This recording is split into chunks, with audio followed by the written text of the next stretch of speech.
Evening, everybody. So this week, I just wanted to ask the question of, are the times changing when it comes to sort of amateur or grassroots rugby?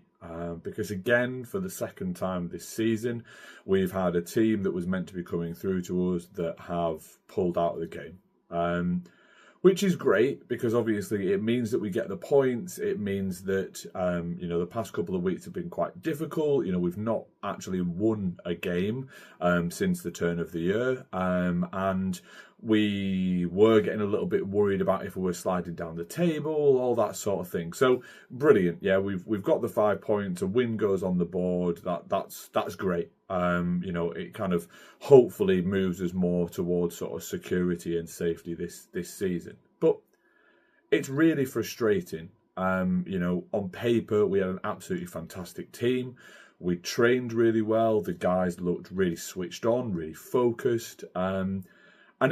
It's for me, who essentially is an old head at playing and probably coaching rugby now, this is the first time I can ever remember two first team games being cancelled in a season because teams can't get players together.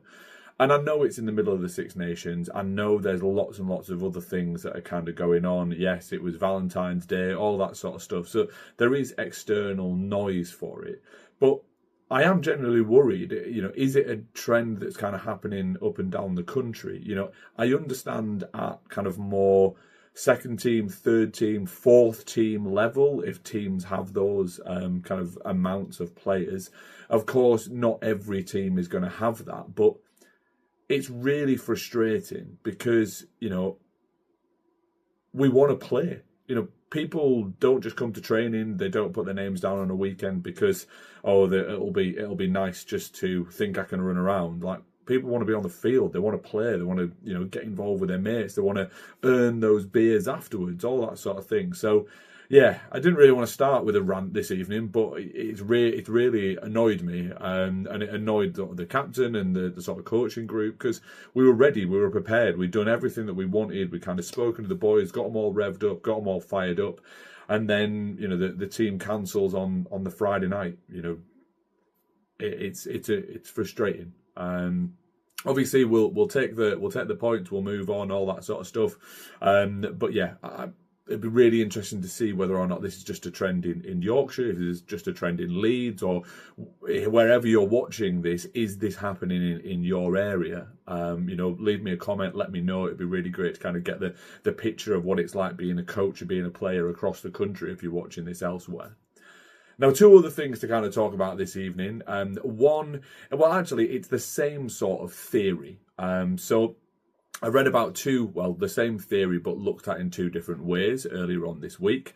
And this is the doom loop versus the flywheel, which I thought was really interesting in terms of sort of an idea about how this works.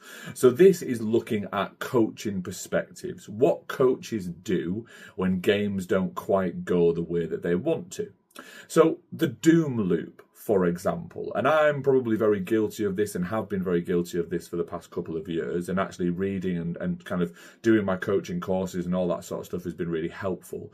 But the doom loop is making tiny changes to things really reactively after games. So for example, if you have dropped kickoffs or haven't been able to catch a high ball during a game or fallen off tackles, this doom loop idea is that you change little things every week to try and counteract what's gone wrong the week before.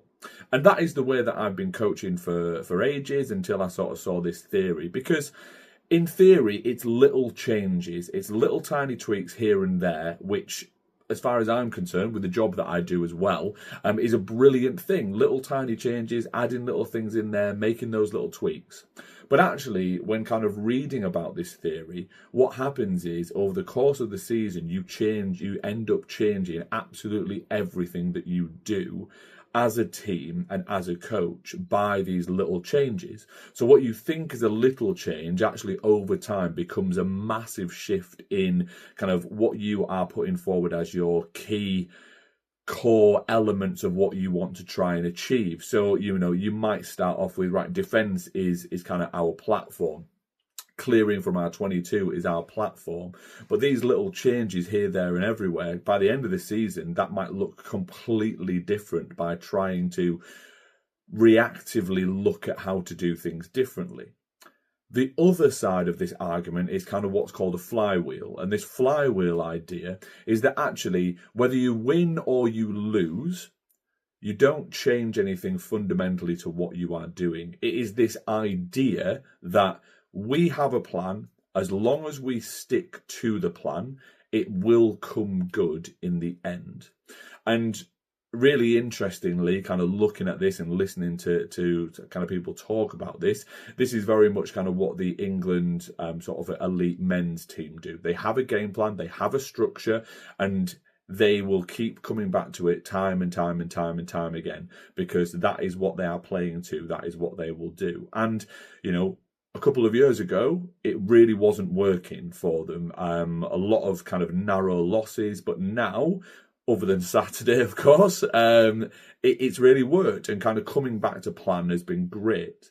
Now, I am very much a doom loop coach, and I'm going to try and change that over the course of this season. What are you? If there are coaches out there watching, are you somebody that just sticks to your principles, sticks to, right, this is what we do? Or are you somebody that is constantly tweaking and changing? Even though you think it might be small changes, what sort of impact is that having on the team overall? Is that confusing the messages you're trying to get across? So it'd be really great to kind of hear what you guys think. Are you in that doom loop side? Are you a flywheel coach? What do you think? And what is happening in your area? What is happening with kind of clubs around you, games around you? Are you noticing a higher percentage of things being cancelled?